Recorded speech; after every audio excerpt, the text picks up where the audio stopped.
several days, but at least it hasn't been as long as the last interim between lives. Let me fix this while we're at it. So I'm already tired, so we'll see how long this goes. Let me fix this again. Um, Make sure that this is on.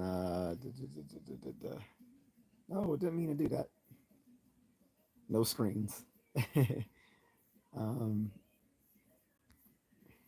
yeah. Um, yeah. Just making sure I didn't accidentally put a filter on. I don't think there's any filter on. Fix the chat filter so I can receive all messages. And yeah, voila, we are here. So, this topic was suggested by one of my moderators. Um, I don't know how much it applies to me or not, but is basically the the question of whether veterans are receiving enough care, if they get adequate attention after they leave the service. Um, Not just medical, but also emotional support, support in going into the civilian world and finding a job. I've actually saw on Rising the Hill one of the libertarian co-hosts arguing that veterans get too much preference when it comes to jobs. I'm like, that is definitely not true. Um, and if anything, they should be given preference in jobs. Like, why wouldn't they? Like, they literally put their life on the line. Not that they all were in combat, but everyone who swore an oath uh, basically swore to protect, the protect the nation and uphold the Constitution with their life. So I think that does deserve. I mean, I think that does deserve some some deference. But hello to everyone just coming into the chat room. Um, if you haven't already, please give me a subscribe and a like if you don't mind. Thank you to everyone who already has subscribed. But yeah, this is just gonna be a little brief chat. Like I said, for those new to my channel, I am a veteran. So one of my moderators suggested to me, hey, why not do a live stream talking about whether veterans get enough care once they come out of the service? And I mean, there's arguments on both sides, obviously, right? I would say in some respects they're given enough, in other respects they're not. So losing my voice, so you're gonna see me drinking from my trusted water jar here. But yeah, I mean, it depends on um, it depends on what sort of things they're looking for once they leave the service, as far as like financial assistance, medical care, um, finding a home, um, taking care of a family, emotional support, um, psychological and behavioral services for those suffering from issues stemming from their service, whether like you're talking about PTSD or clinical depression, um, or other things.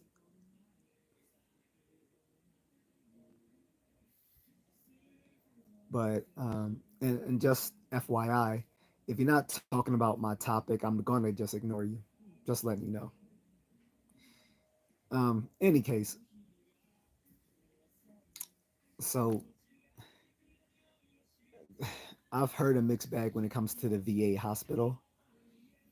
I know some veterans go there because they can receive free service, but a lot of them have complained that the service is not good. And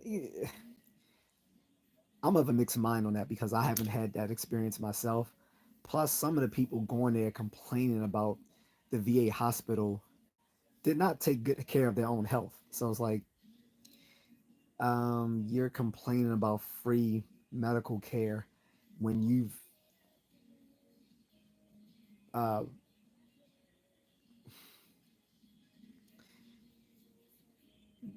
you've been inattentive to your own health for years, if not decades, and now you're mad that they're like you go there and you have serious condition, and you don't think they're giving you enough care. It's like you aren't giving it enough care. Like you waited. What's up, just a dude? It's like it's like people go to the VA hospital and civilian hospitals as well. This is not just. That's why I say this is not to me sui generis of veteran uh, veteran care VA hospitals. I think this happens in as civilian hospitals as well. But I think there is a point that those vets are getting at, and I'm gonna get to that in a second. But a lot of them come there and they have serious conditions, and they're like, oh, they're not treating me well, they don't know what they're doing, this and that. And it's like, dude, you smoked cigarettes for like 20, 30 years. You didn't give a shit about your health. You come to the VA hospital, and you got emphysema, you got cancer, you have brain damage, you have cirrhosis, things like this, and you're like, they're not taking care of me. Like, dude, you weren't taking care of you. And I'm not trying to diss any veterans, see, but I can talk about veterans because I'm a veteran myself. So veterans can talk about other veterans, but we don't want civilians talking about veterans.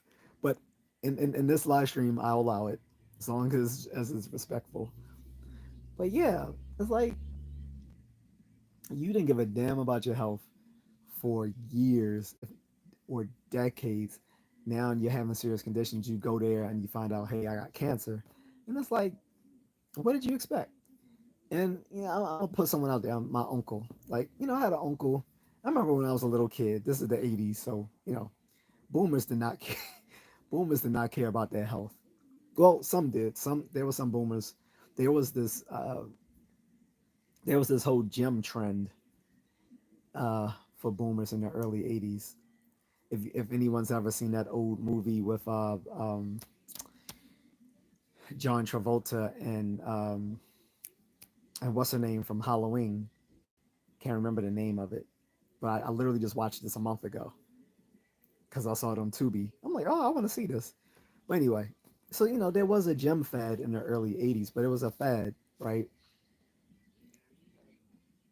And it was mostly for very shallow people.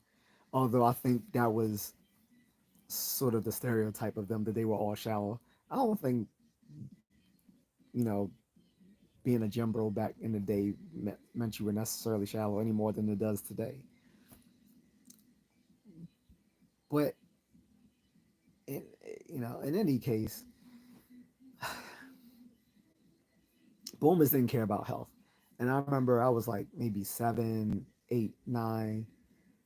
And I told my uncle, I was like, can you not smoke in the car, please? And I wasn't rude. I wasn't being a rude little kid. I asked him politely.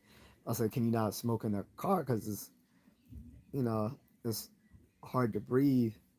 I was like, you're gonna short. I was like, you're gonna shorten your life smoking cigarettes. This is coming from a kid. Like, again, I was 7, 8, 9 years old. He was like, so what? You gonna die? He said, you're gonna eventually die anyway. Like, first of all, why would you say that to a kid? And two, I mean, yeah, but that doesn't mean you want. That doesn't mean that you can't have a healthy, long life in between, right? So Fast forward 40 years from there, or 30, 35, 40 years from then, and now he has cancer. And he's all complaining, talking about, oh, the VA hospital ain't helping me. Dude, I am not trying to hear that shit. You've been smoking, you've been smoking, drinking, and doing hard drugs your entire adult life. And you talking about the VA ain't help. Like, you destroyed your health. Don't blame the VA hospital for that. That's kind of crazy, right? I mean, I know no one's in the chat room, but if you hear me, let me know. Like, let me know what you think. Like, I like to hear opinions and questions on this. And again, this is not just about VA medical care. This is about everything, like emotional support, financial assistance, um, uh, home assistance, family assistance, all these sorts of things, right? But going back to the medical thing, it's like some of these veterans did not take good care of themselves after they left the service, and then they blame it on the VA. That's why I'm like, I can't really. That's why I can't really say, well, it's all the VA hospital.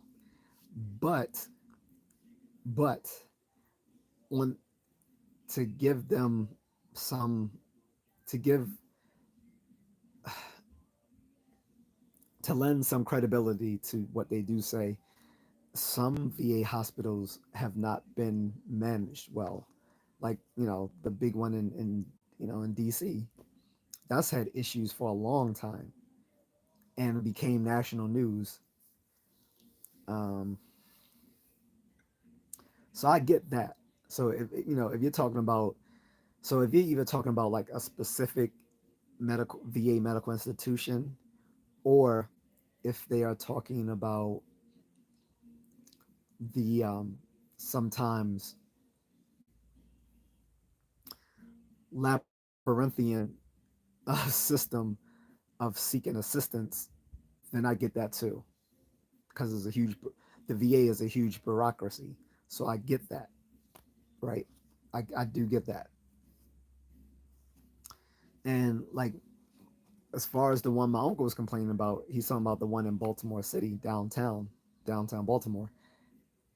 That one could be a shitty place. I don't know, but again, it's hard to take him seriously when his entire adult life he treated his body like shit. But I have heard other people complain about the VA medical hospital in Baltimore. And that gets to my second point to lend credibility to some of these vets complaining about VA medical care, is that I don't think it is the VA themselves. It may be the particular institutions that are bad or the region in which those places are located.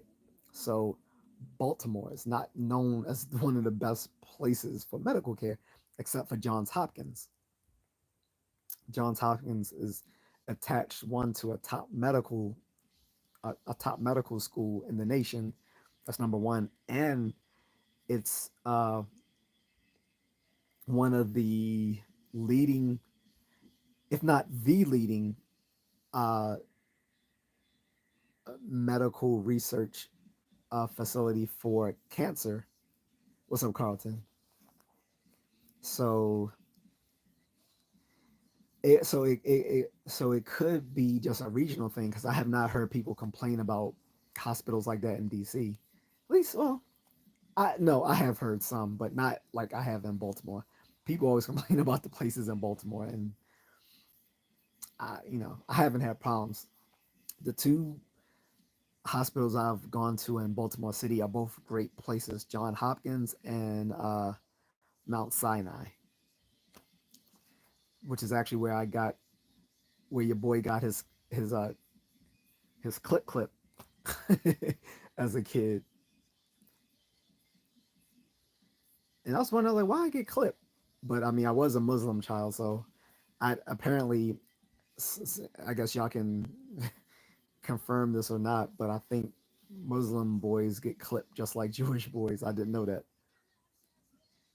Either way, it probably did me a service with, later on in my adult life. I'll spare you the details, but uh, but yeah, the two main places I've been in Baltimore, I have not had problems with John Hopkins nor Mount Sinai. And there's another medical facility I go to, although no, it's not connected to Hopkins. Never mind. But it's part of the Obamacare. Yeah, John Hopkins is a top tier medical facility. Like I said, I think it's the best in the world when it comes to oncology research, I believe, or one of the best when it comes to oncology research. And it's one of the best medical schools in the world. So I don't think people really complain about Hopkins. They might complain about a doctor's bedside manner. And then another complaint in Baltimore is how some of these doctors will easily prescribe fentanyl to people. But that wasn't just happening in Baltimore. That was happening, all over the country. And there was a huge class action lawsuit about that. It even became they even made a I think like a Netflix special about that.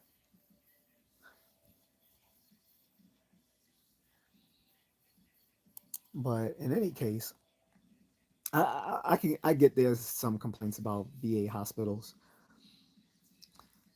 but again, there's a bunch of different factors surrounding that. And honestly, I have not done the background research on this. I do know that there was some serious issues with the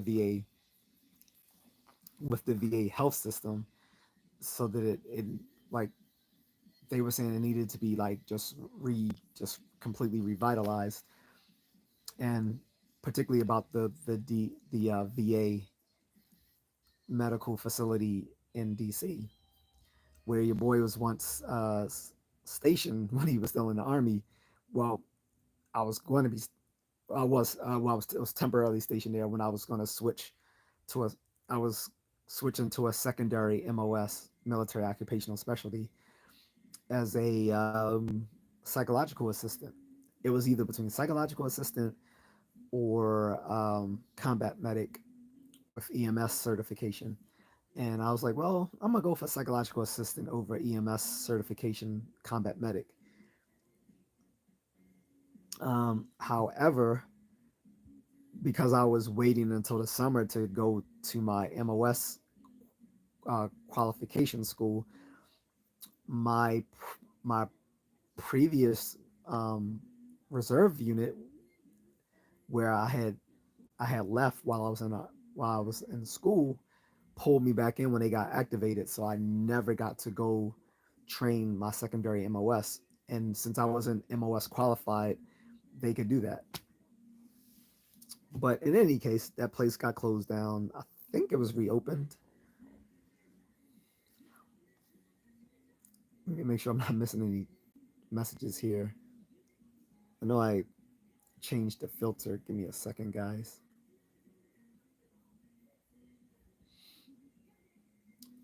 There we go. All right. Yeah, I think I have everything here. But yeah, so that's one aspect.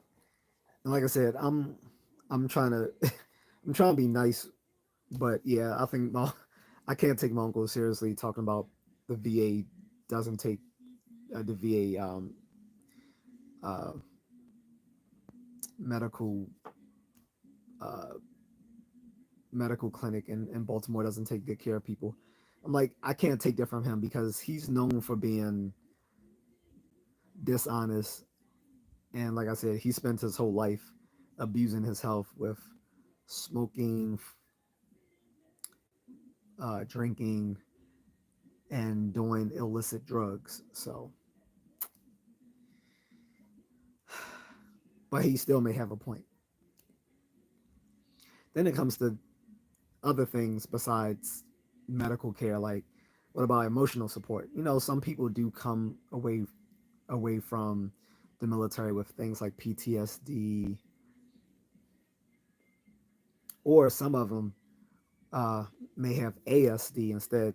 That's a different version. So you have post traumatic stress disorder, then you have ASD, which is acute stress disorder. This is different. Like post traumatic stress disorder, it's talking about something that's more in the past they're still affecting you. Acute stress disorders, as it sounds like something that's happened in recently, and most people don't make that distinction, but those are different. But yeah, people might come out of service with PTSD, or um, depression, or just having tendencies to unalive themselves, stuff like that. Uh, I think I think that kind of still falls under health, but I'm making this separate just because sometimes it's more than just getting mental health services. Sometimes it's like having understanding from the civilian world of what they're going through, and maybe having some sort of behavioral assistance in your day-to-day life, and not just when you come to counseling, right? But one thing I do want to make clear is not everyone comes onto the service with PTSD, because that has become like almost a trope or stereotype that everyone comes out to the service mentally messed up, and that's not true. Um, and this is not to belittle people who have suffered PTSD. Um, one of my moderators, I think, had PTSD or something similar to that when he left the army. But I will say this: PTSD, like almost any uh, psychiatric disorder, there's a strong genetic predisposition to it. What that means is that not everyone exposed to the same stimuli is going to be affected the same. If you already have a genetic predisposition to certain mental disorders, then those experiences can become triggers for that illness to become manifest. Whereas in other people who don't have that predisposition to those disorders are not likely to manifest those disorders. Uh, Carlton says, "Yeah, my brother was in the military and he's fine mentally." Yeah, that's what I'm saying. It's a trope that we all go through PTSD. First of all, the majority of the military don't even serve in combat. So that's one thing. Like, the majority of the military is support for our combat troops, whether those combat troops are Army, Marines, uh, Air Force, Coast Guard, Navy, but definitely not Space Force. Space Force will never see combat, so I'm not even including them until we maybe 50 years in the future they will see combat when they're like battling it out on the moon. And if so, give me a ring, because I'll I'll be your Buck Rogers in the 24th and a half century. I'm joking. But that's an awesome show, by the way. Hey Agatha, I'm doing your idea. But he said, can you imagine Space Force fighting the Predator? They would get wiped out by the Predator, bro. Come come on. I just I think what's the base form of the Predators? The Yautja, right? Like, the Yautja isn't the strongest one. I think the Yautja is the basic one. They would get wiped out by the entire Space Force would get wiped out by one Yautja. One. Forget the top tier predators. I forgot their names. He would the top tier guys. They would probably wipe out the entire military. Well, maybe a few of them, not one alone, but you know what I mean. Like, you got the Yautjas, which I think are the the lowest ones. Then the top tier predators. I forgot their names, but yeah, one Yautja would take out the entire Space Force. But I mean, but that's no shade to the Space Force, because literally they're not combat troops, right?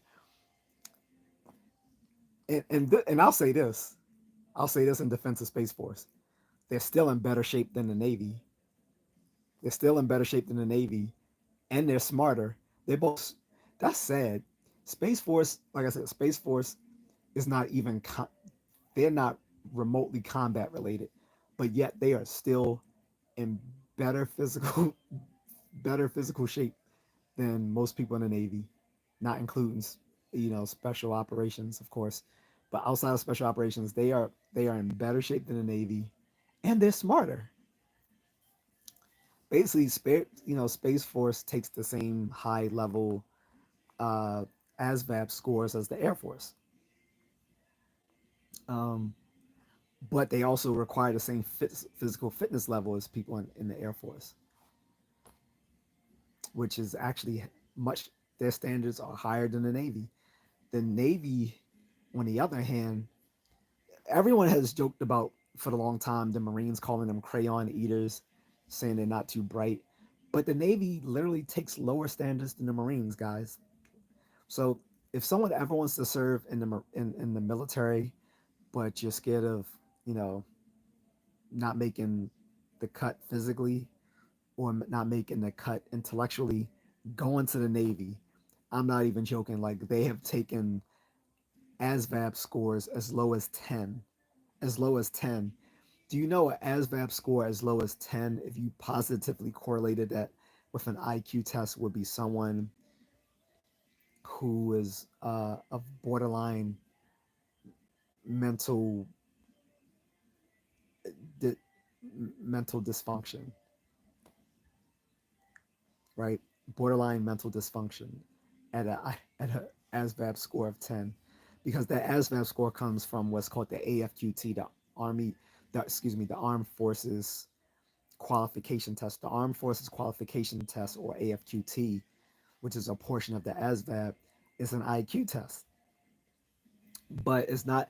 It's just it's just used to assess like a people within the normal range of uh, mental competency. It's not meant to assess people who have serious dysfunction or who are gifted. So it only goes from 1 to 99. So you can imagine a 10 out of a 99. It's not a good score. Not a good score at all. Um, but the Navy will take it. Usually, the Marines used to take the lowest one at 31, and then I heard the Navy was taking it at 25, which is lower than the Marines. But now I'm actually hearing tales that they will take as low as a 10, which is just obscene. When you like I said, at a 25, you're already talking about someone who has borderline mental dysfunction. At a 10, that is like someone who is the R word, right? That is someone who is mentally the R word at a score of 10. And then on top of that, they're not in good physical condition. I'm pretty sure you guys saw on the news, or you heard me riff on this female who's now a master chief in the Navy at this nuclear naval facility. What the entry level pays in the military, I don't know. They changed the amount, but it pretty much goes up every year. But everyone's like, it goes by pay grades, like just like in the government, you have pay grades. In the military, is E1 for enlisted people, E1, E2, E3, so forth, all the way up to E9. Although they have talked about making an E10 for the Army. Anyway, it goes from E1 to E9, and if you're a commissioned officer, it goes from uh, from O1 to O. I think also to O9 as well. Because I'm gonna just speak on Army because I don't know the Navy. So you got second lieutenant, first lieutenant, captain, major, lieutenant colonel, colonel, brigadier general, lieutenant general, major general, and 4-star general. And at and some eras they bring it back, and then sometimes and then they usually stop after there's no longer a war. Sometimes there's a 5-star general. So it depends. So your pay is based on your pay grade, whether you're enlisted or officer. Then you also have warrant officer. A warrant officer is commissioned as an officer, but just for a specific MOS, a specific military job.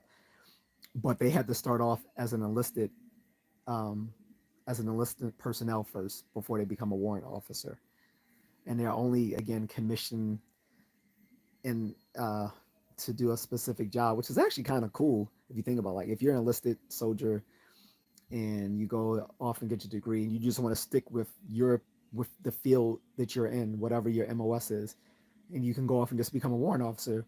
Because the difference is, if you become like a regular commission officer, you don't have a specific MOS. Your MOS is literally just being an officer, whereas a warrant officer, your commission is tied to that MOS. So it's kind of cool, but it's limited.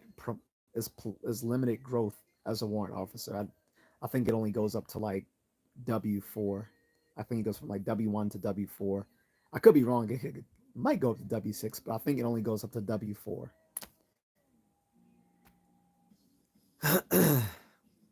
Carson says, I wonder if the Navy gets adequate medical care when they leave the military. Well, like I said, well, I'm applying this to every military branch, not anyone in particular.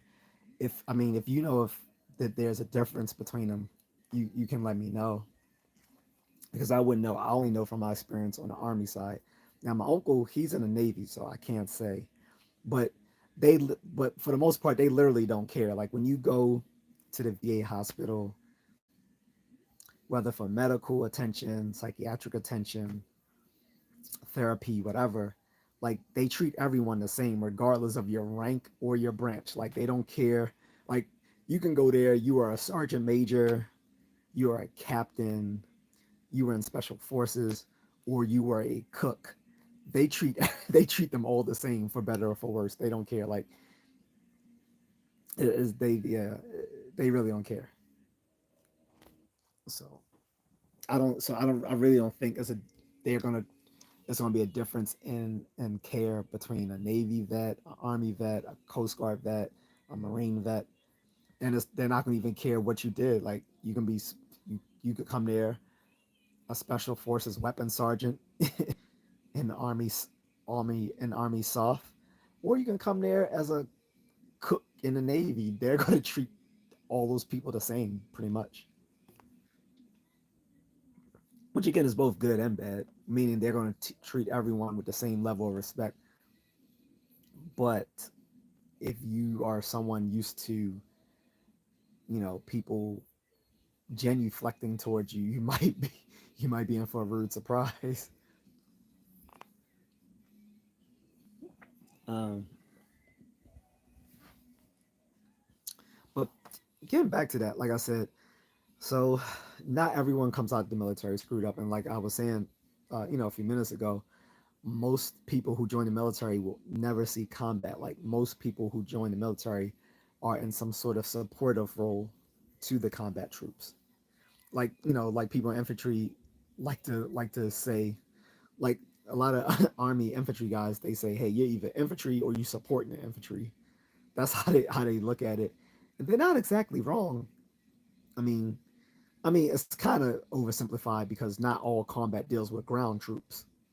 So they're wrong on that specific aspect, but they're not wrong that you're either in a combat role or you're in a role to support the combat.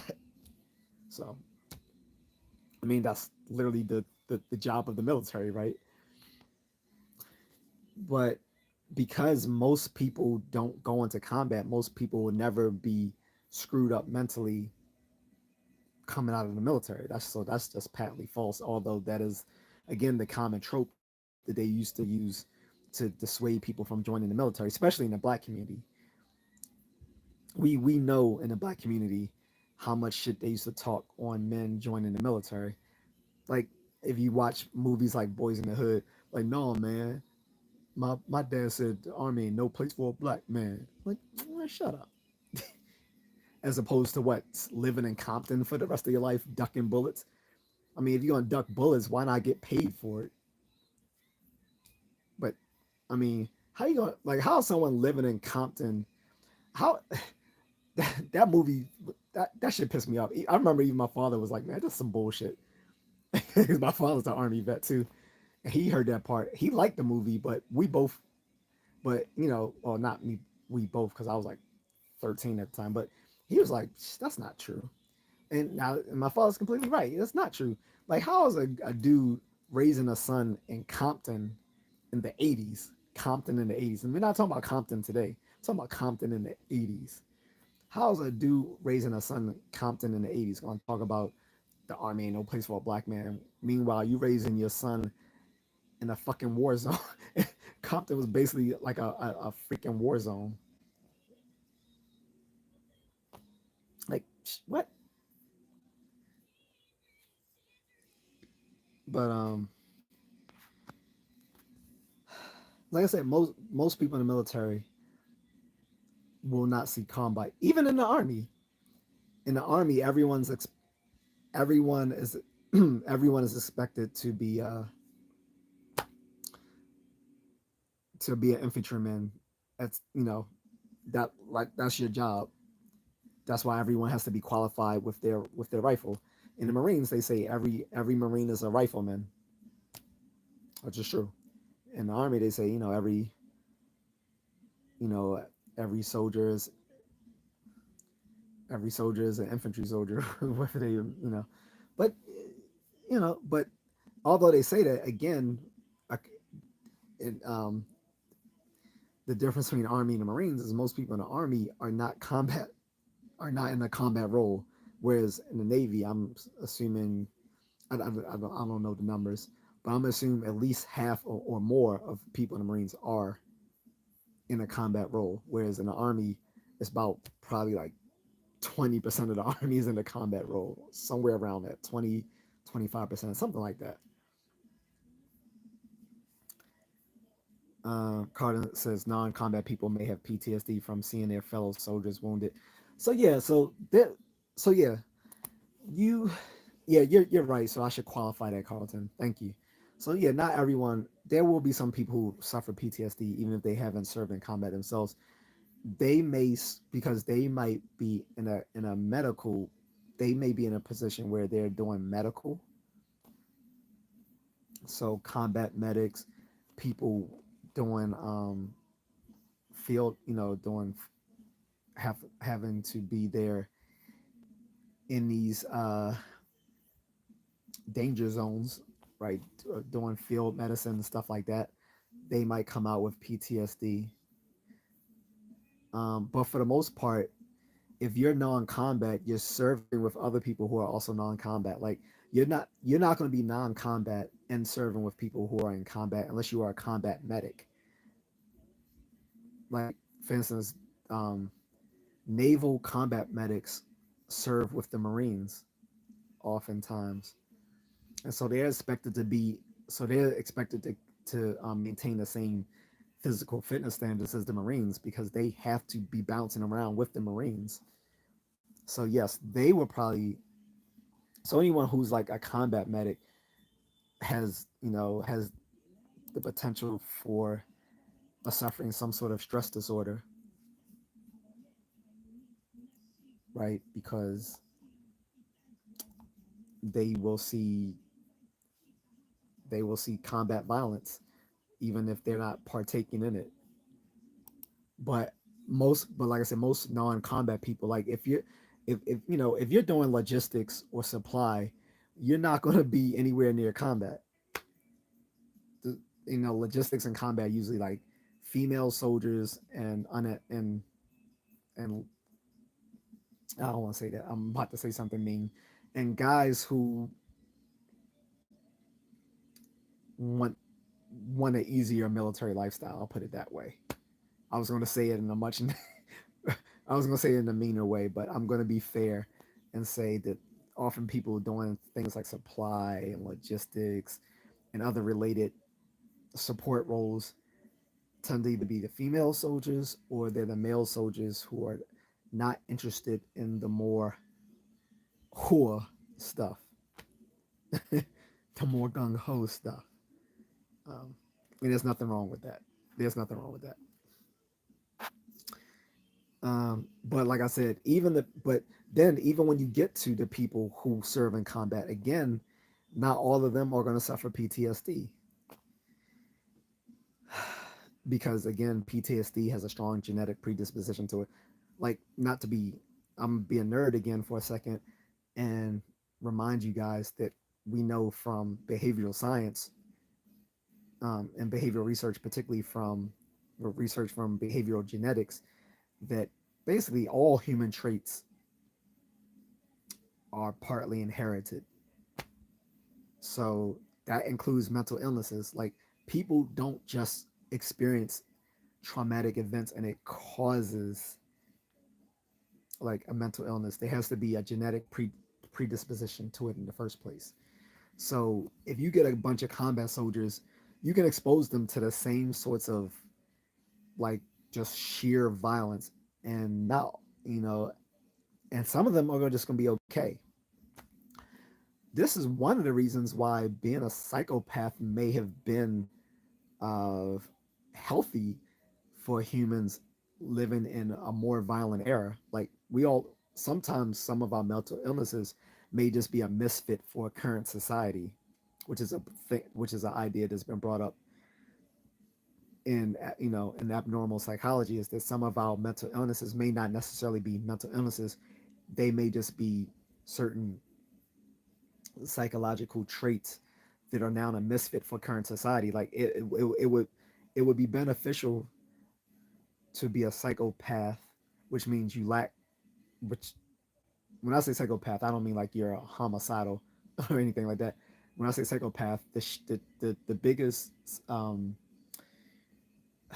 the, the common factor amongst all psychopaths is they tend to lack empathy for others, and that would do well for people serving in a wartime era, or for people who may be involved in the the darker aspects.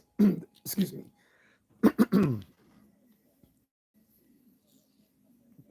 um, it might serve people who are serving in the darker aspects of criminal justice, as in, the people who have to apply capital punishment to the prisoners.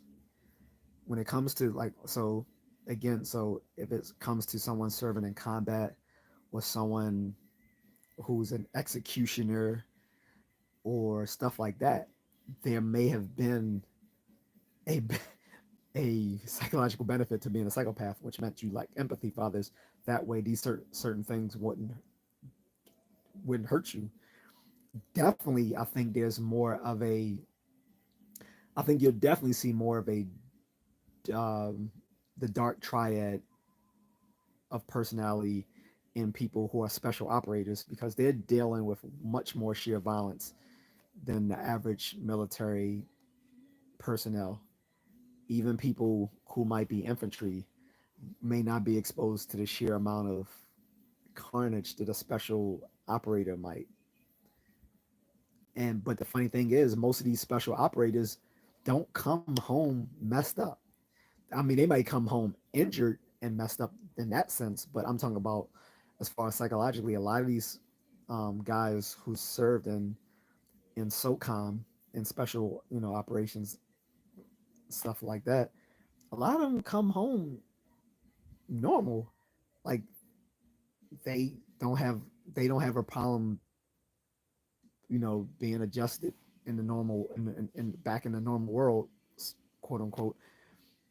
But that's just because something there's a sheer brutality to them that that they can muster in order to do their job. So, but Agnes is, I'm so disappointed with the treatment vets get. My grandfather gets no help. He has to pay for his medical after spending over 20 years in the Coast Guard. Yeah, so that's something I was mentioning earlier, is that there's a huge problem in the VA medical system with the amount of care that they receive. I mean, like they don't treat guards and reserves with any sort of respect. Like, um, since I spent the majority of my service in the reserves, like I remember my mother saying, "Well, can't you just go down to the VA medical to get to get what treatment?" I'm like, "No, I don't. That I don't count for that. My time in isn't enough to count." So, um, I guess is after leaving, he was a police officer for 15 years and then worked his final years at the blood bank, transporting blood to labs around New York. Thank goodness he left the military in great mental health. Yeah, again, that goes to what I was saying. Like most people who leave the military are not are not deranged. That is just a stereotype that came out of trying to dissuade people from joining the military after the Vietnam War. There was a huge like because like you didn't see this like PTSD was first recognized back in like World War I and World War II when they first called it shell shocks, the shell shock syndrome.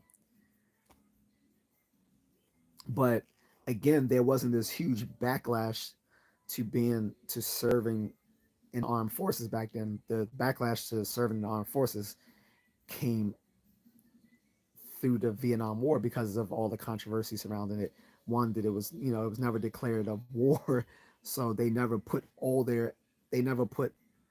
everything into it to make sure that we won because literally it wasn't supposed to be a war. We're supposed to be winning anyway. But a lot of people went into it who were drafted who may have been unfit to serve in the first place. That's what happens with the draft. When you have a draft, you are literally enlisting people who may be in any other time unfit to serve, whether physically or mentally or both. And because of such, they're more likely to be injured or more likely to be mentally unhinged when they leave. But again, it comes down to young like genetic and genetic predispositions. Like, are you predisposed to mental disorders in your family? So all these sorts of things. Agatha says he's living his best life now and in his senior years. That's good. Like I said, the VA medical system can be eh, it can be good and bad. Like I said, some people have been quite satisfied with the care they received at the VA.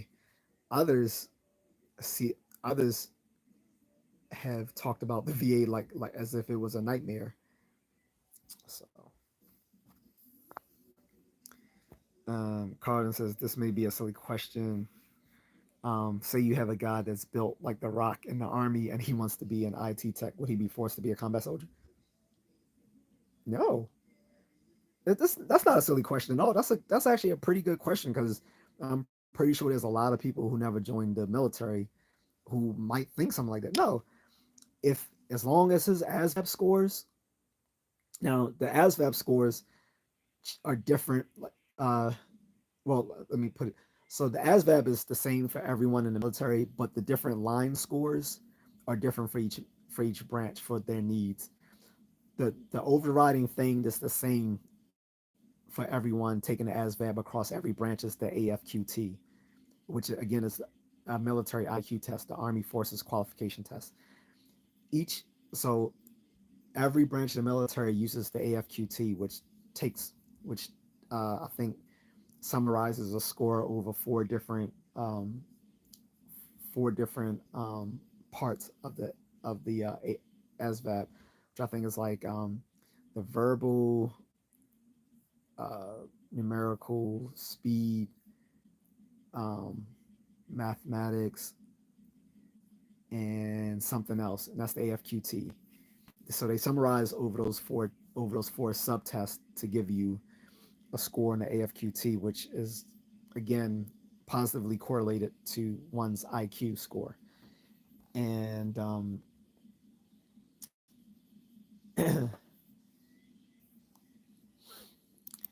and the difference is with each military branch, each of them have a cutoff score. Like the Space Force and Air Force have the highest cutoff score. The Navy now has the lowest. It used to be the Marines at 31, but the Navy has beat them. But I'm not sure what it is. At first, I thought it was 25. Now I've seen this; it's as low as 10. As long as you have your high school diploma, you can come in with as low as a 10, which is insane because you have people who come out of high school special ed, graduate, but literally have an IQ of like, I don't know, 60 or 70 something, which is, I think, completely inappropriate for the military. But if you just need bodies, not not to be crude, but if you just need bodies, I can see that. Um,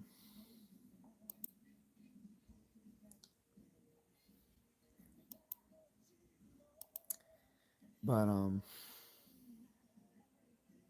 in any case, let me get back to my point. So yeah, so if someone, so again, to answer your question, Carlton, so someone comes in there, they're jacked, right? But they want to go into IT or cybersecurity, stuff like that. Cybersecurity is hot right now in the military, particularly in like Air Force, Space Force, stuff like that. They want to do IT or cybersecurity. They can, as long as they have the ASVAB scores for it. They're not going to say, "Well, you look pretty jacked, son. You need to. I think you need to try out for the Green Berets." No one's going to do that. They're going to be like, "Cool, okay." So as long as you have the qualifying scores, that's all that matters. That's all that matters. If you can if you have the paperwork to show you're qualified for whatever MOS that you want, you can get it. All other things being equal, you know, that you pass, you can get your security clearance and all that sort of stuff. Why not? Because you're definitely gonna need a security clearance if you're doing anything in cybersecurity or IT, for sure. I mean, what I did in the army was really low grade. Like we were not, we were not high grade. We were low grade when it comes to like intelligence. But my job was literally just being the cable and telephone guy. But in the field, we have other tactical things that we do. So we are at the lowest level of signal intelligence or SIGINT, and so because we deal in signal intelligence, particularly in like encrypting and decrypting signals, we had to have a security clearance, a secret level security clearance. So which is good. All the things I had, I realized I could have been a Intel analyst because I qualified for it. I had the adequate GT score. I had I qualified for a secret level security clearance. So I could have been Intel, or I could even went and got commission. So, but yeah, you live and you learn.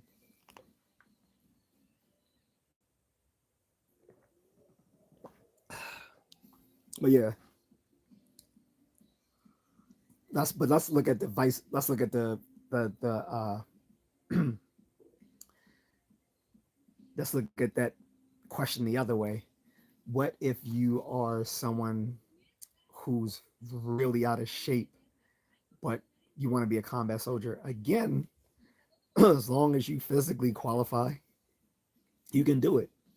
The two things they usually take the the lowest ASVAB scores in the army was usually either infantry or cook. So say you come in and you're physically unfit, they'll still take you in infantry, but you're gonna have to get in shape, or you're not gonna make it. Like you're gonna keep getting, you're gonna get cycled. Like they might, you might, you might wash out a few times, but you only get a certain amount of times to wash out before they just put in your paperwork to put you out of the army. But you might get cycled a few times until you make the cut physically. So it works both ways. You can be jacked and go into a more um, a more higher higher cognitive field, whereas vice versa, you can be someone who's physically unfit and still go into a high speed um, combat position as long as you can pass those physical assessments. If so, I hope that answers your question. Um, I guess one of our neighbors was in the army. He served in Iraq and Afghanistan fighting. He lost limbs and he came back messed up. He was living on the streets then crying out for help. Yeah, that happens. I mean, first of all, I mean, anytime you lose a limb, that's going to have a psychological effect on you, right? You, you're going to be psychologically affected when you lose a limb. You said limbs in plural, so I'm guessing he lost more than one. I mean, not only did he lose his limbs, but coming into the civilian world, what can he do now? Like, what can he do to to put food on the table now that he's maybe a paraplegic, or even maybe even worse, a quadriplegic, right? Like, what do you do as a veteran who's a paraplegic? Also, we don't know what happened in route to him losing his limbs. Did he suffer a lot of loss of his comrades? Did a lot of his fellow troops die in whatever deployment he was in when he lost his limbs? So that could be affecting him as well. And third, again, comes the genetic predisposition. Was he someone who was already wired to um, to to maybe suffer PTSD once he experienced a certain amount of triggers? I don't know, but he's definitely the horror story that people try to point to say, "Oh, you shouldn't go into the military," even though the vast majority of veterans come out better than when they left, if not the same. So,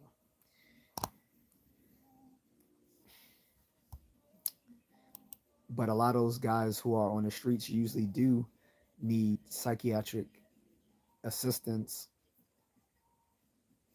and maybe people who fall under the American Disabilities Act, and so they're being you know they need the support that comes with people who are living with disabilities, which they won't get on the streets, and that's a shame.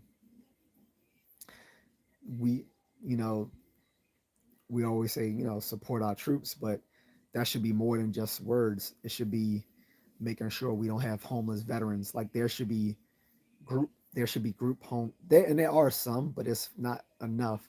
There should be group homes in every metropolis for veterans, right?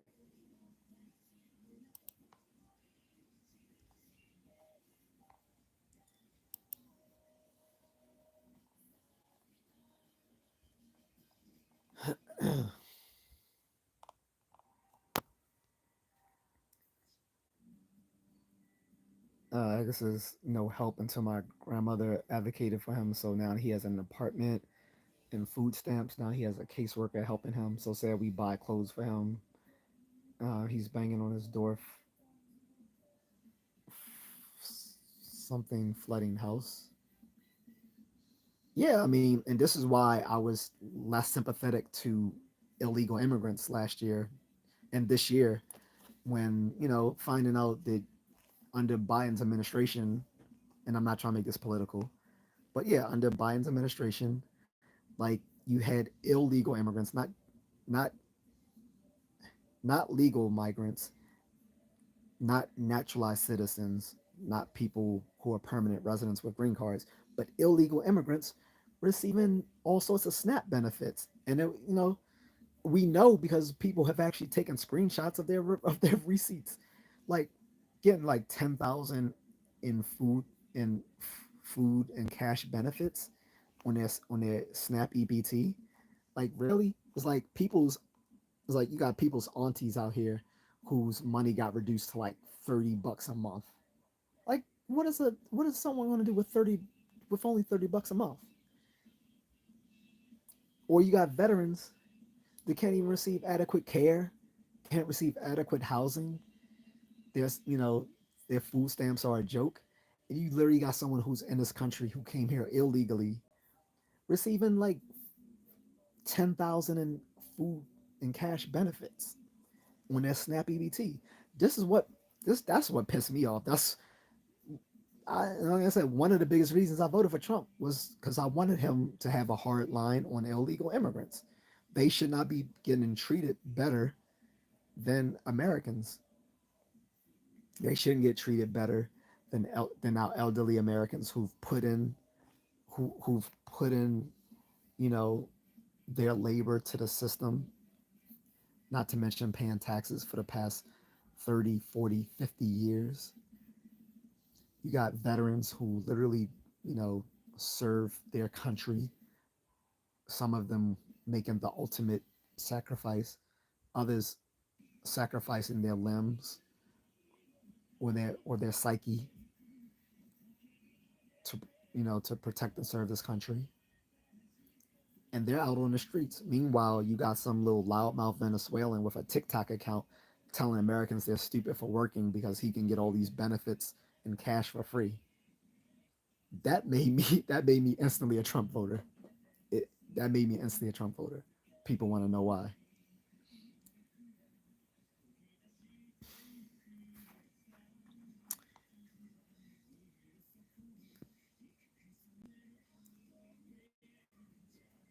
Um, I guess right now he's in a mental facility. That's good.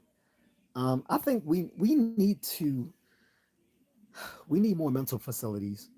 Like they closed so many back in the '70s because of the hysteria after the book came out. One Flew Over the Cuckoo's Nest, and then the Oscar-winning movie attached to it. That made it seem that all psychiatric hospitals were abusing their patients, and a lot of them were, but a, that was a gross exaggeration. On top of that, the lesson to be learned about these psychiatric hospitals wasn't to close them down; it was to improve them so that they treat their patients with more basic humanity. Instead, they decided to close these psychiatric hospitals back in the '70s and instead open up these community health centers where people can voluntarily come for help. People who are in the most need for help aren't going to voluntarily seek for it. On top of that, people who do go there, it was nothing compelling them to stay and receive the adequate treatment that they need. And once a lot of psychiatric hospitals closed back in the '70s, that's when we saw a flood of homeless people because buying like over half of the people on the streets are suffering from psychiatric problems. That's just a fact.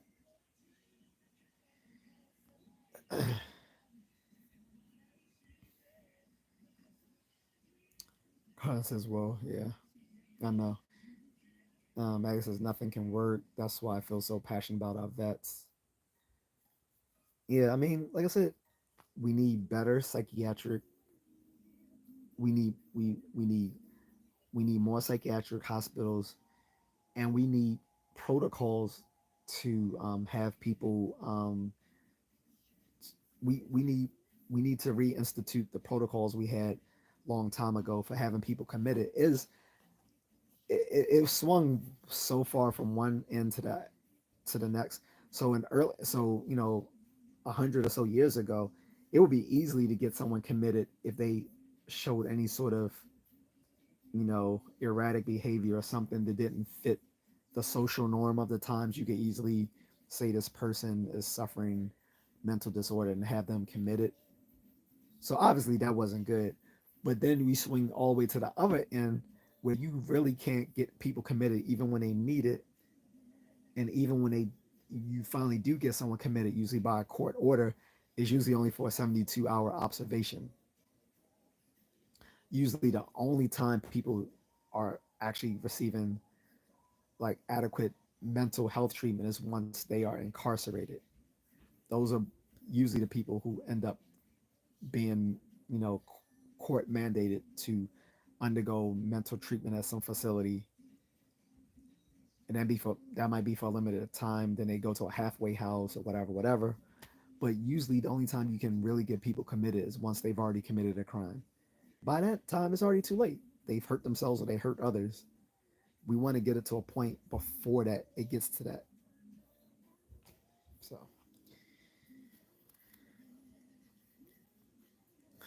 Carlin says, yeah, they're housing a legal migrant before a vet. Yeah, and it's like that's crazy. Like, remember, California Governor Gavin Newsom last year vetoed a bill that was going to make it uh, easy for illegal immigrants to receive to to to get housing preferential treatment, and getting housing for reduced costs. And I'm like, that is insane. California has the the most expensive housing market in the country.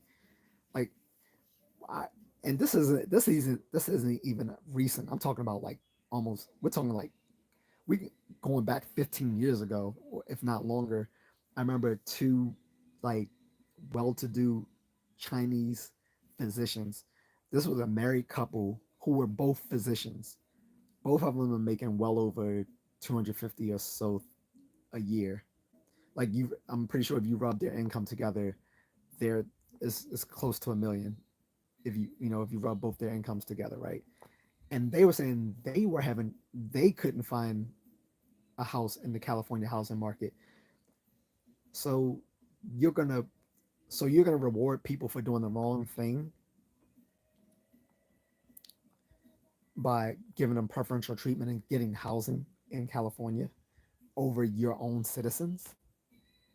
So he vetoed it, and I have a sneaking suspicion the only reason Governor Newsom vetoed it is because it became national news.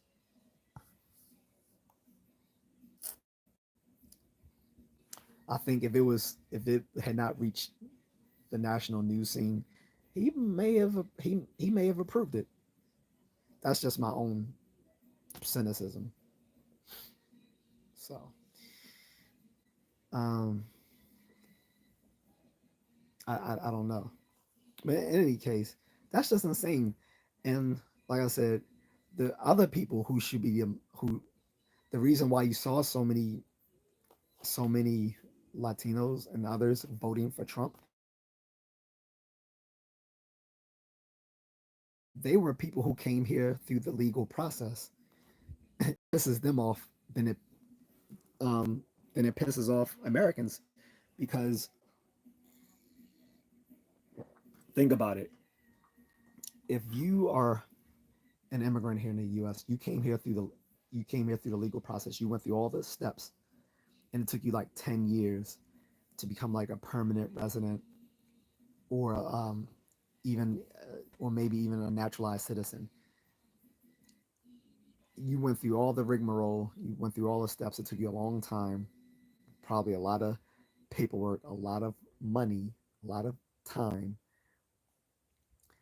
and you see Jorge coming across the border illegally, and he's automatically given benefits it took you almost a almost a decade to achieve.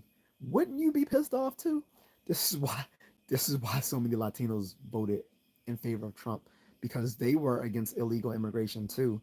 And that's why I don't play these games with these leftists claiming that anyone who's against illegal immigration is racist, because literally 60% of the Latino population voted for Trump because they were against illegal immigration too. Also, also, again, one of the biggest heroes in the Latino and Chicano community, um, what was his name? I think Julio Caesar. Let me make sure I get his name right. I'm not trying to have anyone be like, you don't know what you're talking about.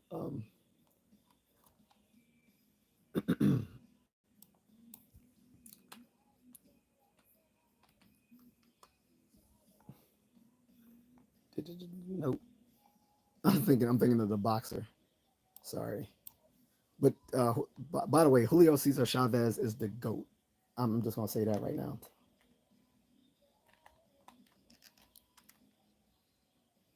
Yeah, Cesar Chavez. That's what I'm talking about. Cesar Chavez was is like, I don't know if I should say he's like the Martin Luther King of Chicanos and Latinos, but he's pretty damn close. He was a leader for the American labor force, and he was against illegal immigration. So don't try to make it seem like people who are against illegal immigration are racist, because again, Cesar Chavez was the leading hero for Chicanos and Latinos, and he was against illegal immigration because he knew it would destroy the American labor force, which it did, and he knew also that those illegal immigrants would be exploited by greedy American companies looking for their cheap labor and knowing they could exploit these people, because who they gonna go tell? Like, all right, go tell, and you're gonna get, they're gonna go ahead and deport you. So they it illegal immigration, it weakens the American labor force, and the people who come here illegally get exploited by these greedy American companies. That's why Cesar Chavez was against illegal immigration, and this is why over half of the Latino community was have voted for Trump against illegal immigration. Now a lot of them regret that now because there has been a lot of um, racial coding when it comes to some of the efforts of getting these folks, and you may not have accounted for your cousin who may not be legal. Like, no, wait, hold up, don't get Jose. That's my cousin. Nah, he's like, well, your cousin Jose 5 years ago had that B&E charge. He gotta go. So, anyway, let me get back to the topic. Um, Carter says we really need to bring back mental asylums. Look at the NYC subways with all those insane people. Yeah, same thing when I was in Philly. There was a mental institution not too far from where I lived in West Philly. Because I remember I was walking with this girl who used to like me back in the ninth grade when I lived in Philly, and I was like, I said, why is there so many nutty people around here? I said, what's it like? I said, what's it like? I said, what's this area? Center for crazy people? And she was like, well, yeah, actually, there is a mental institution right, up the street. I'm like, oh shit, for real? So I know. But yeah, there was a lot of mentally disordered people on the streets of Philly. I mean, we were just, then another time the girl and I were walking. She was a little cutie too back in the day. Shout out to her. Hope she's doing well. But anyway, and there's not too many cute girls in Philly. I'm just saying. Philly and Baltimore. But no, getting back to the topic, like we were walking another day, and this dog came up to us and sniffed and then turned back around. And his owner was like, "Hey, come back here, you little mf'er." He said, "Next time I want you to kill an mf'er, you better kill him." And I looked at the girl like, "What the, what?" She's like, and she just looked at me. She was like, "I told you they're crazy around here." I didn't doubt her anymore. So yeah, we do need more mental institutions. Like I said, we're 50 years removed from all the problems that occurred with the psychiatric institutions of the 60s and 70s. We have better trained people. We have had 50 years of behavioral research. There's no reason not to incorporate many of these, to reinstitute many of these facilities to get people the help they need. And again, we need to have more legal protocols in place to have people committed when they are when they are making themselves a danger to themselves and to others. Um, like I said, yeah, so true, Carlton. The NYC subway is hell, it's scary. Yeah, that's why they literally deployed the National Guard to the subway just based on people's fears, and no one questioned. I'm about to get political again. Sorry. So when Governor Hochul deployed the National Guard to the New York City subways, everyone applauded her, except for some leftist that was like, "Well, you feeding into the stereotype that blah." And she was like, "Shut up! I don't care about that. People want to be safe. I'm gonna make sure they're safe." So you have her sending the National Guard, and she's lauded by most as doing something to protect the citizens of New York City. Whereas when the president deploys the National Guard to LA, where there's actual riots, it's not just fear of mayhem, but there's actual mayhem going on. And he deploys the National Guard and the Marines, and they're like, "How dare you? That's that's that's fascism. That's that's you know that's that's that's xenophobia." Like, all right, so you got people literally blocking the highways in LA. People actually rioting. People like standing in front of people's cars so they can't drive and like banging up their cars and stuff, throwing Molotov cocktails and doing all sorts of crazy stuff. And you don't think that requires a National Guard response. But just on the sheer fear that people have in the New York City subway, they send a National Guard, but it's okay. What's the difference? Hmm. Democratic liberal governor, conservative Republican president. Could that be the issue? Don't know. Anywho, um, yeah, according to Cesar Chavez. Yep, yep, yep. I guess it happens on the number 1 subway train. Carlin says they have streets named after him in L.A. Yep. Yeah, I know. Like I said, he's a he's not just a Latino um, hero. He's a national hero. Like I said, I would probably go so far as to say he was the Chicano Martin Luther King, in at least in some respects.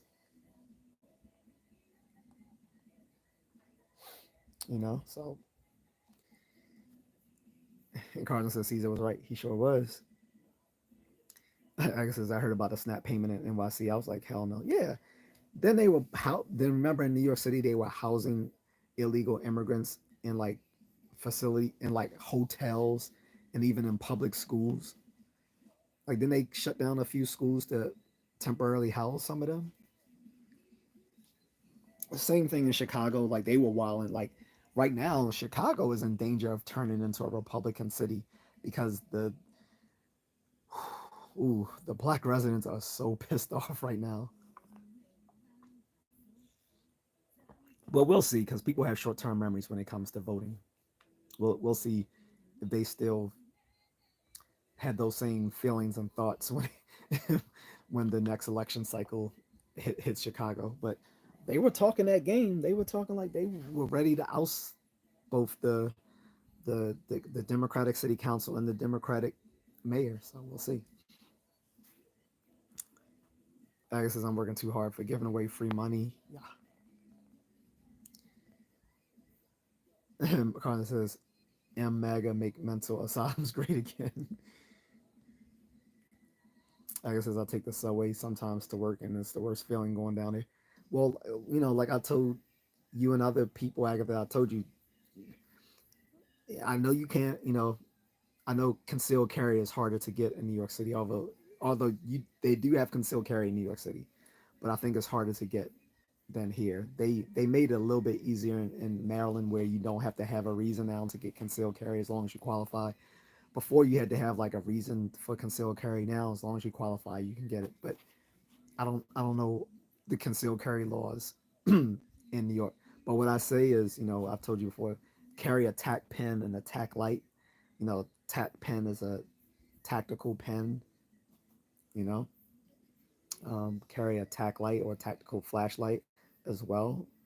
You can use it to blind someone. You can use the beveled edge to hit them across the head with it.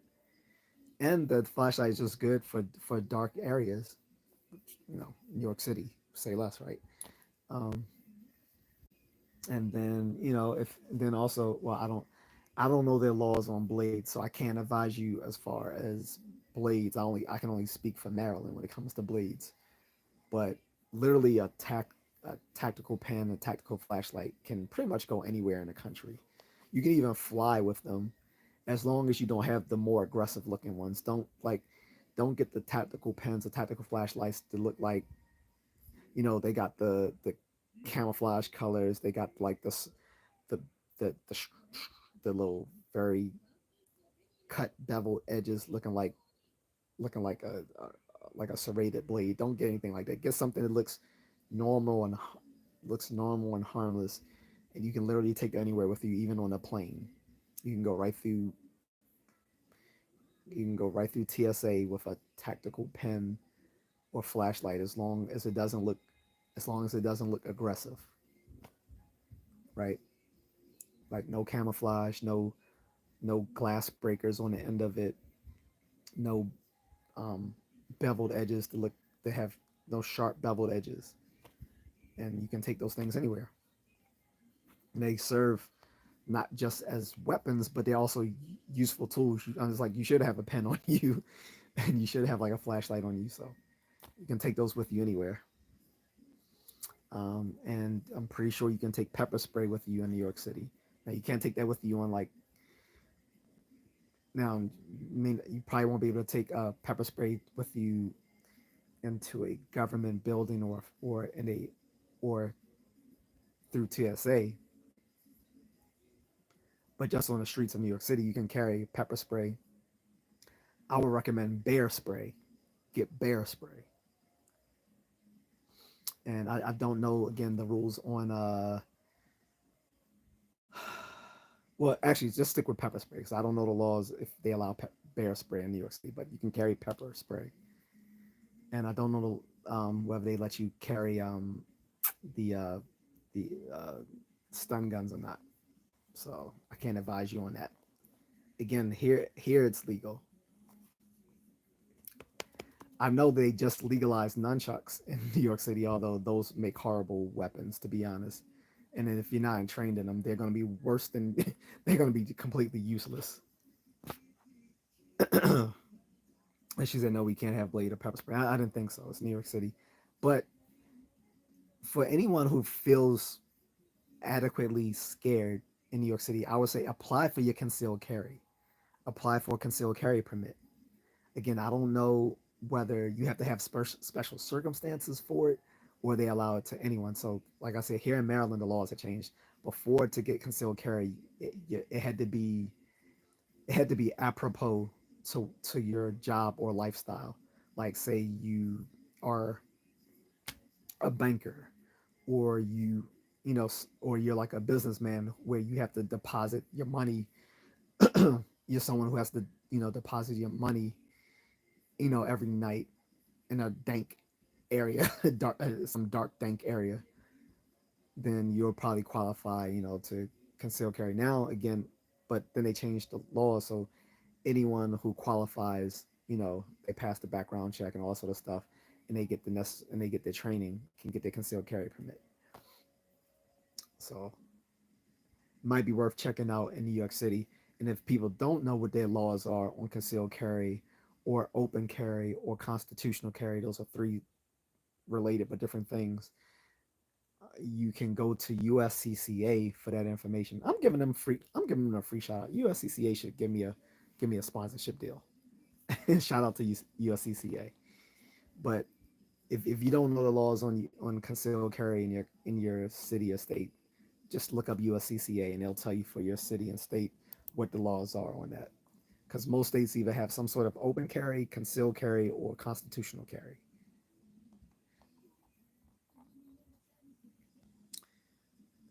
She says, "Not on a subway." Again, I that's why I said just take a tactical pen and a tactical flashlight. You can pretty much take with you anywhere. As far as blades, I know they are illegal. I'll say this: hashtag not legal advice. There are some things I may or may not carry on me that are street legal, but I know depending on where I am, it is a matter of self defense. I'll put it like so.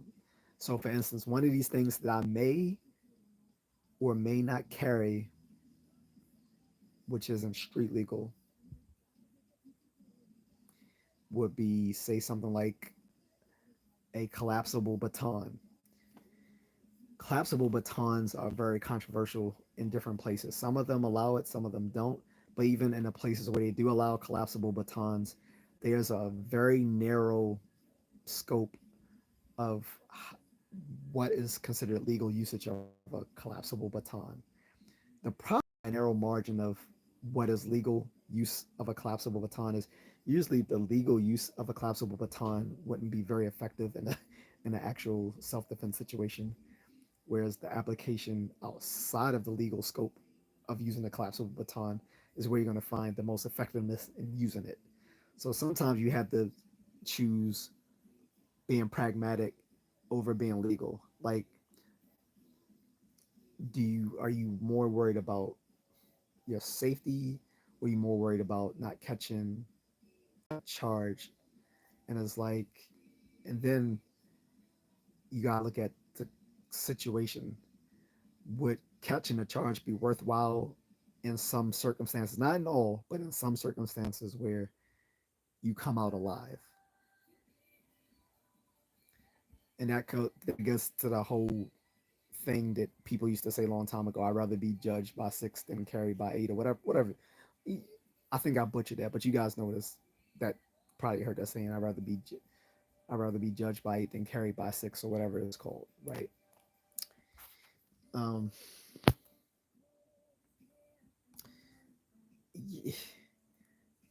I think that's. I think that is a bit cliche, but it does get to the point where, like I said, sometimes when it comes to EDC, everyday carry tools, that there's going to be this tension between legality and and practicality. Like, is it worth not having protection on you just to avoid legal complications if you know there's a high chance that not having this thing will make you vulnerable? On the other hand, is it is the practicality of carrying this weapon when there's not incidence a high chance of something happening worth possible legal infractions? So it's a judgment call. All I'll say is, aside from the legal things that I can carry, like my tactical pen, my tactical flashlight, we're allowed pocket knives in Baltimore, so I can carry that. We're allowed chains in Baltimore, so I carry my Japanese fighting chain. We're allowed the little stun gun thing, so I carry that.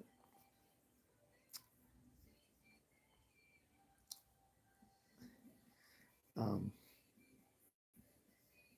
but there may be times when I carry things that are practical but not legal. But again, it depends on the situation. Am I going into an environment where there's a high likelihood of me being attacked, over going into an environment where there's a lesser chance of me being attacked, but I might catch a legal infraction by having these things. So it's a judgment call. If what people think about the NYC subway is correct, and we've seen how people have been lit on fire by illegal immigrants, or how schizophrenic homeless people will get on a subway car and tell everyone to give them their money, or he's going to do things to them. I don't know. I might lean more towards practicality over legality. That's just me. I can't. So Yeah, actually, yeah, I hear what you're saying. Yep. Um, which gets back to veterans, because the guy who stopped that insane homeless guy was a Marine vet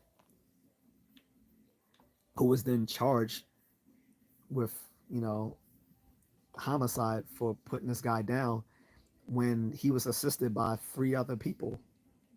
They tried to make it a race thing when the guys who were assisting him were all black, even though the Marine vet was white. The guys assisting him put that guy down, they were all black. And again, this wasn't the guy's first time like assaulting people. He he had a he had a he had a background that was just insane on how many times he had been let out after committing assault and theft and robbery and all sorts of stuff. And people was like, well, he just needed to get help and all that sort of stuff, ignoring the fact that he was literally out on the street because he absconded from his halfway house that he was supposed to be in. And they kept trying to show that picture of him looking thin and dressed like Michael Jackson when that wasn't how he looked when he was committing when he had threatened everyone on that train. And so luckily that guy was uh, judged not guilty for that, but because of that, it formed an effect in New York City where no one was willing to step out there and help because everyone was afraid. Well, if I step out there and help, I'm gonna get charged like this guy who was just trying to help everyone on the train. So you can't. So that's another thing. Even though you're a woman, you can't assume that someone's gonna come to your help. It, in a better time, guys would step up and they would do that. But there's other reasons for why they're not stepping up too, because a lot of women have kind of dropped the ball with all this. You know, we won't need to go there, but uh, yeah. So again, should you can't assume that guys are going to step up to help one because no one wants to potentially catch a charge just for doing the right thing. And two, a lot of guys don't want to step up because they've seen so many women like show complete disrespect to masculinity that they're like, why should I put myself out there? So for all these reasons, people are going to have to be more self-reliant when it comes to self-defense matters. And so, like I said, it's easy just to get yourself a nice tactical pen, tactical flashlight, when you get a chance, take a few martial arts lessons, and and when I say martial arts lessons, I don't mean in a traditional martial, I mean in an actual combat sport, boxing, Muay Thai, MMA, kickboxing, BJJ, um, something like that. Um, but if you live somewhere again where there's a high incidence of crime, it's going to be incumbent on you to be self-reliant. Like I said, sometimes being self-reliant means you don't have to do things that are practical over legal. Getting back to vets again, what there's another thing when it comes to assistance for veterans. Um, if a veteran steps up in place of law enforcement um, where necessary, that they shouldn't be presumed in a sense to be more dangerous. That person should be given his due accolades for that. I can't remember the guy's name when that happened last year, but yeah, when or was that 2 years ago now? I think that was 2 years ago now. Yeah, I think it's been so long. It's actually been 2 years, but when you have a veteran actually step up and help people who aren't in a position to help themselves, that should receive some sort of merit, not demerit. So, and that gets back to, are we taking care of our veterans? They need medical assistance because a lot of them come out with, injuries, both of the physical and the mental sort, particularly if they were in combat. They need financial assistance, especially again if they are disabled, because it's going to be harder for them to find work. And when you actually look at the majority of people who are in poverty, it is people who are the elderly and disabled. The disabled and elderly make up a large percentage of people who are um, in um, living living under the poverty level. Sorry, let me get some water.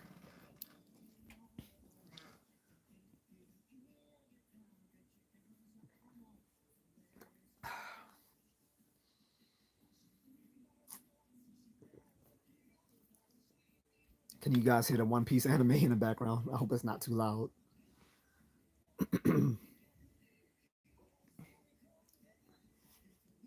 It's not all One Pieces, is it? Wait, anime opening music mix, best anime OP all time. I think it's all one. It might be all One Piece, but no, I don't think it's all been all One Piece. Anyway, I'm about to go, guys. It's late. Losing my voice. Um, I'm suffering the itis, if you can't tell, because I just ate a bunch of food and I just killed some fruit snacks. So yeah, I'm about to wrap this up. Unless there's any other questions, but I didn't even get into every aspect of why veterans assistance may be more necessary in some areas. Like I said, housing assistance, like we had the VA home loan, which is the VA home loan has put a lot of veterans, have taken a lot of veterans and put them in a higher socioeconomic status because of that VA home loan. That was one of the best things they've ever done. I have not utilized mine yet. Well, one reason is because I can't use it overseas. One thing I will tell some people who are veterans or who are active duty, guard, or reserve is that even though you can only use the VA home loan in the United States, mind you, the United States has hella territories where you can have homes. So you got American Samoa. American Samoa is literally part of the United States. So if you want to live somewhere exotic in the Pacific Islands, Guam, American Samoa, you can live in those places. Or what if you want to live in the Caribbean? You got the U.S. Virgin Islands, you got Puerto Rico. Those are literally American territories where you can buy a home with your VA home loan. Don't think I haven't considered it. um, I think the U.S. minor outlying islands aren't inhabited. So you got American Samoa, Guam, Virgin Islands, Puerto Rico. Um,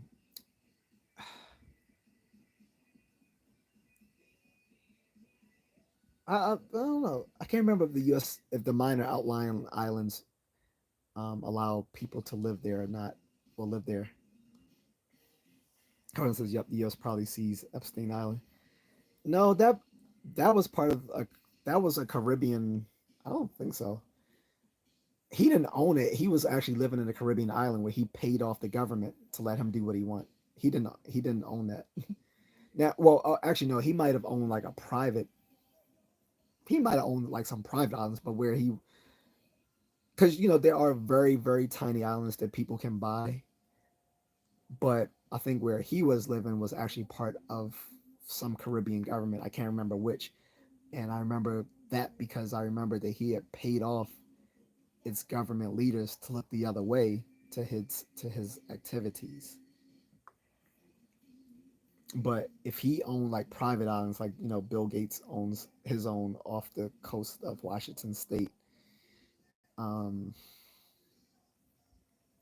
I don't know if it's been seized or not. But anyway, that doesn't count. I'm talking about like U.S. owned U.S. owned territories where people are allowed to live because there are some U.S. territories that are mainly for like uh, military research and stuff like that. So they're not people aren't allowed to live there. Like some of these islands in the Pacific is where they used to do some of the nuclear testing back in the day, like dropping the hydrogen bombs and stuff like that. And that's sort of what arose how the whole concept of the kaiju in Japanese horror movies arrived was from the testing of the H bomb and stuff like that in these Pacific islands. And in the original, I think in the origin story of Godzilla, he was a mutated creature that came out of the out of the testing in the H bombs and stuff like that. Like he and all those other kaiju, Mothra, Godzilla, all of those folks. All our favorite kaiju, except for King Kong. He came from King Kong Island. I think that was a whole different story with his origins. I don't remember. But in any case, yeah, I mean, so if someone want to get a VA home loan, they want to live somewhere exotic after they leave the service, like I said, there's always the Pacific Islands or the Caribbean that where there are U.S. owned territories where people are actually living, but again, where people are allowed to live, not the territories where you're not allowed to live. Um, but I haven't utilized it because I wasn't planning on buying a house here, although I had almost looked into possibly doing that and renting it out. Well, buying it in name only, but practically letting someone else manage and de facto own it while I de jure own it for a certain amount of years until I would be allowed to sign it off to that person. And in the meantime, I could use it as a form of passive income. So that was sort of an idea that I've been kicking around since last year, but things happened where I wasn't able to do so. Might still do it because that passive income could go a, a long way when you're living overseas. But you know, where my wife and I have a place currently, the VA home loan would be useless. She did get a government home loan though through her country, but I wasn't able to utilize my benefits for that. And again, because I don't have enough time in, because I spent the bulk of my service in the reserves, I wasn't able to qualify for the VA health services like some veterans do. So I don't even get that. So I wouldn't even know whether it's good or bad because I don't have access to it. And then the VA, the, not rehabilitation, the VA, uh, I forgot what you call it. Re I guess it falls under rehabilitation services. I don't know, but basically allows you to go into training for work and all this sort of stuff. That is something I do have access to. But again, I was supposed to be taking advantage of this 11 years ago, and I never really did, and I should have. But that's also because again, they make it very hard to do so. Like there's a whole industry that has arisen out of helping veterans get through the the labyrinthian VA system to utilize any of their benefits because they've made it so bureaucratic, which basically just means there's just too many people working in the same area. Like they could probably do with a nice downsize.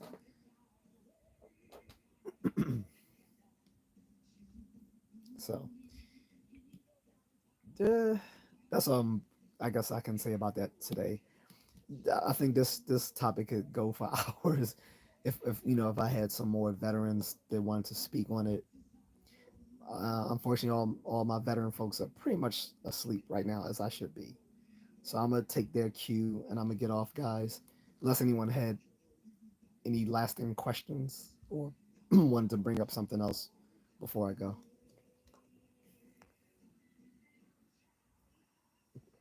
And hopefully, when people watch this on replay, someone might be able to get something out of it, or may be able to leave me a comment on here that I can respond to that maybe I haven't even thought of, or maybe I had misspoken on something. You know, so we'll see. Other than that, guys, I'm out. This itis is putting me to sleep. So that's it. But thanks again to Agatha for giving me the topic. And you know, we might touch on it again. Pause. At another time, since this is interesting, and I probably could benefit from, you know, having more veterans discuss it as well. All right, guys, I'm out. Take care. See ya.